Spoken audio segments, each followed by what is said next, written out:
اب تک ہم نے بائبل کی نبوتوں کی صحیح تشریح کرنے کے لیے بہت سے نقطوں پر غور کیا ہے۔ پہلا نقطہ بنیادی اصول ہیں۔ نبوت کی لفظی تشریح کریں۔ اگر سادہ معنی رکھتا ہے تو دوسرا معنی تلاش نہ کریں۔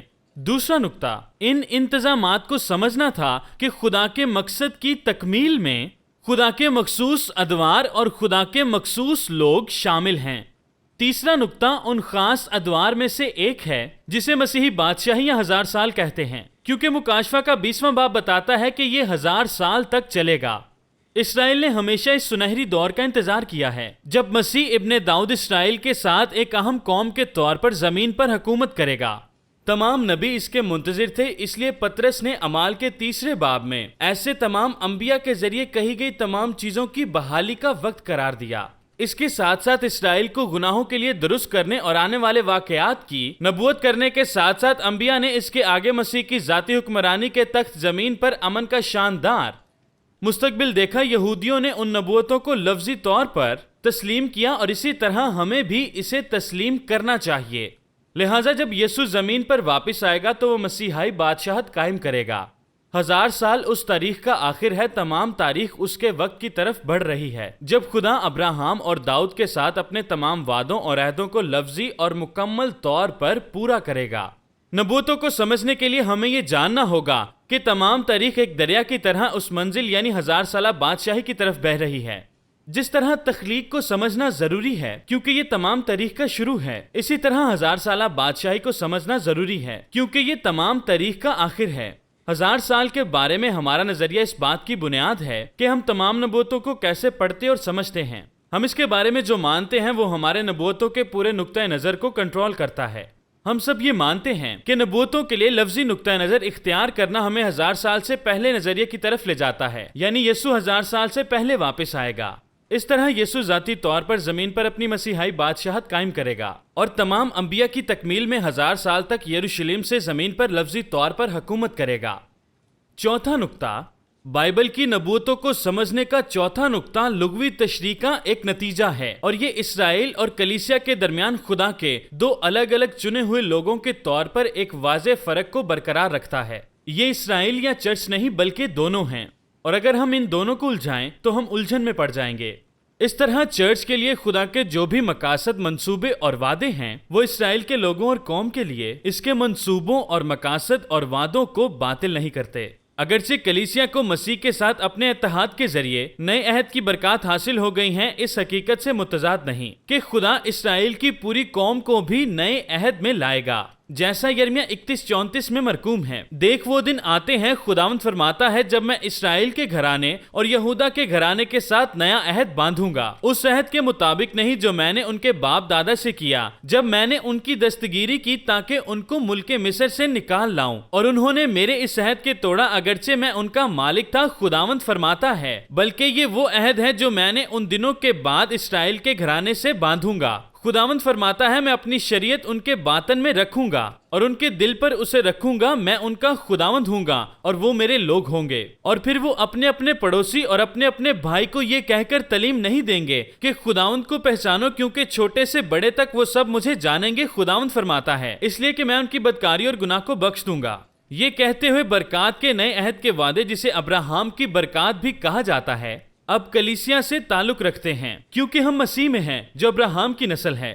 کیونکہ پولس گلتیوں 3:14 میں کہتا ہے، مسیح نے ہمارے لیے جان دی تاکہ مسیح یسوع میں ابراہم کی برکات غیر قوموں تک پہنچے اور ہم ایمان کے وسیلہ سے اس روح کو حاصل کریں جس کا وعدہ ہوا ہے۔ روت اور نومی کی طرح اسرائیل اور کلیسیا کی تقدیر ایک دوسرے سے جڑی ہوئی ہے، لہٰذا میں نے پچھلے 100 سالوں میں خدا کے 2 عہد کے لوگوں اسرائیل اور کلیسیا میں ایک متوازی بحالی دیکھی ہے۔ مثال کے طور پر 1897 میں پہلی بار سہونی کانگریس میں یہودی ریاست کے لیے نظریہ بنا جس میں اس کا قیام عمل میں آیا، جس کے نتیجے میں اپنے ملک کی طرف یہودیوں کی نقل مکانی میں اضافہ ہوا۔ یہ کلیسیا میں عید پینتیکوست کے دن روح کے نزول کے ساتھ موافق ہوا۔ پھر جب اسرائیل 1948 میں ایک قوم کے طور پر ابھرا تو وہاں شفا یابی کی حیات نو آئی۔ اس کے بعد 1967 میں یروشلم پر دوبارہ قبضہ اسی طرح ہوا۔ جس طرح پوری کلیسیا کی دنیا میں معجزاتی تحریک کا آغاز ہوا تھا۔